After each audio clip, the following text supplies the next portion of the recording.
Hello and welcome. My name is Cara Brandon and I'm working in my October daily. What I just showed you was my cover page that I worked on, and I added a few more things to day one. These little flips that have different things that were happening around the time of October 1st. And then let's go ahead and we're going to work on day two. And day two's prompt is, I have it here.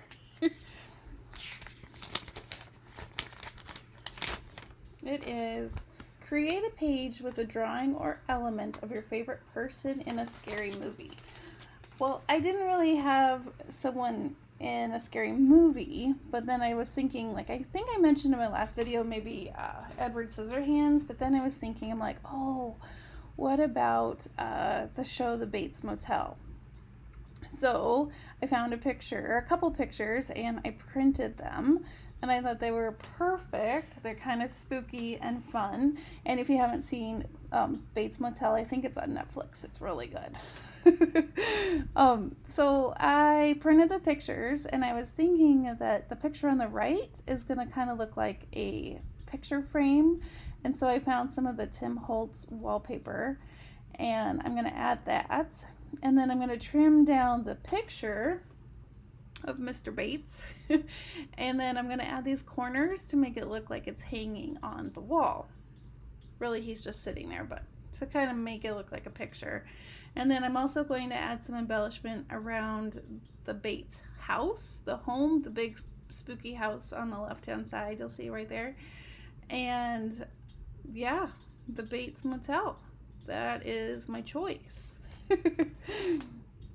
So far, I've really enjoyed working in my October daily. So here I'm just adding the corners to make it look more like a frame. And then off camera, I die cut the word Bates, and then I added double-sided sticky tape. So you'll see what I'm going to do there in just a minute. But here I'm deciding where I want to put the picture. And then I also have another piece of Tim Holtz wallpaper, and I'm just kind of getting an idea of where I want to put it. So here are those die cut letters, and then I also die cut these little banner pieces, and I have double-sided sticky tape on the letters, which makes this super simple. And so you'll see I'm just writing the word Bates, and I'm going to make it a little banner that hangs on the top left of my page. And I have some it's kind of fuzzy eyelash trim. It's not the same usual texture, but I thought it would work. And that's going to kind of hold my banner.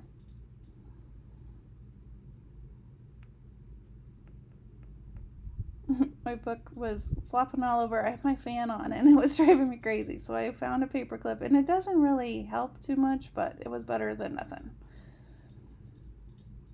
So I'm gluing on the little banner. And then I'm going to glue on the word Bates.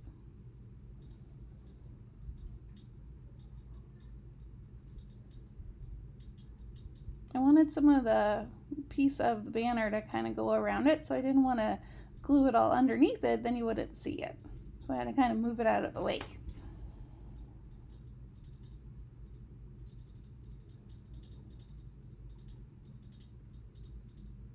I have to kind of readjust, make enough space for everybody.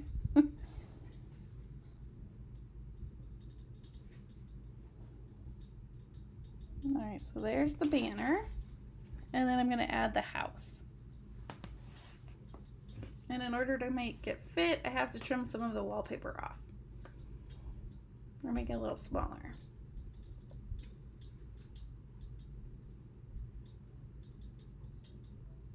The other thing I forgot for day one was my actual number one. So I did go back and I added the number one on one of my little flips. So you'll see that when I do a final flip through of the journal. All that time making the numbers, and I can't believe I forgot to add them. That's kind of funny. So here I have a few Tim Holtz ephemera, and I'm trying to decide how I want to cluster them.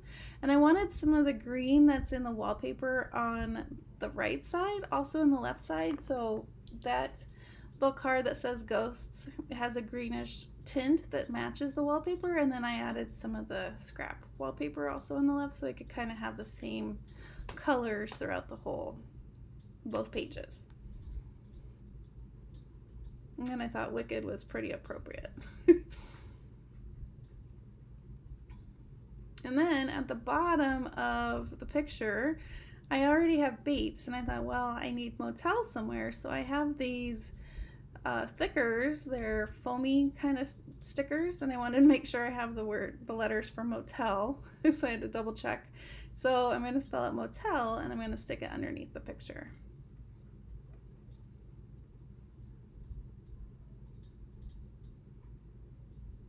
And it fits perfectly. It was like I planned it, which I really didn't. Just kind of was oh, I need motel kind of thought. And then I did remember my number 2, and then I have to decide where to put it. And I end up with it right around there, and I have some of it hanging off. There's a little bit of fabric, and the fabric is kind of hanging off, so I thought that was fun.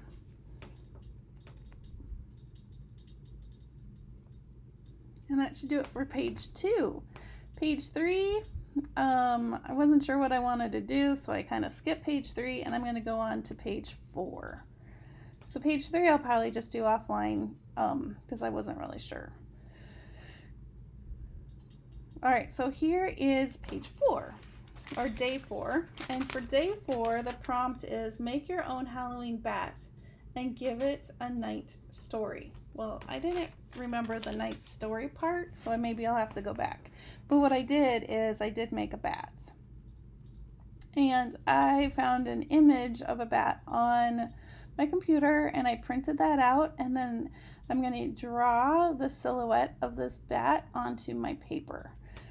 So I feel like it would be kind of a fun, or I felt like it would be a fun movable piece inside the journal. So here I have an X-Acto knife, and I'm just cutting out the bat on the page.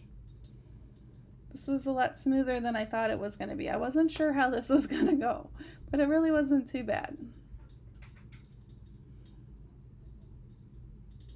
Right next close to the side of the journal was a little tricky, but it looks okay. And having the shape to trace around sure made it a lot easier. And it's kind of funny because the eyeball is kind of in the perfect place for the eye of the bat, which I didn't notice as I was making it. So then I'm going to use the left-hand side of the bat that I printed out, and then that's going to be glued to the other side of the paper. So one side of the bat is attached to the page, and then the other side of the bat is kind of movable, and so I thought that was pretty fun. And then I remember my number 4.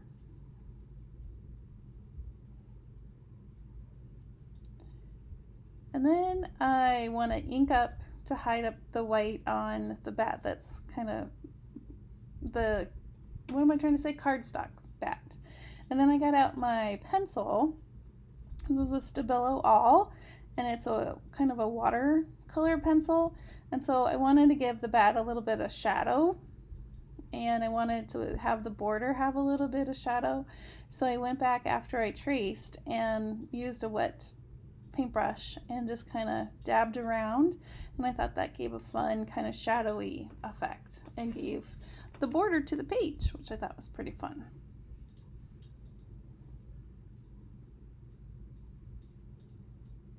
Yeah, so that is day 4, and stay tuned for more. Thanks so much for watching, and have a great day. Bye-bye.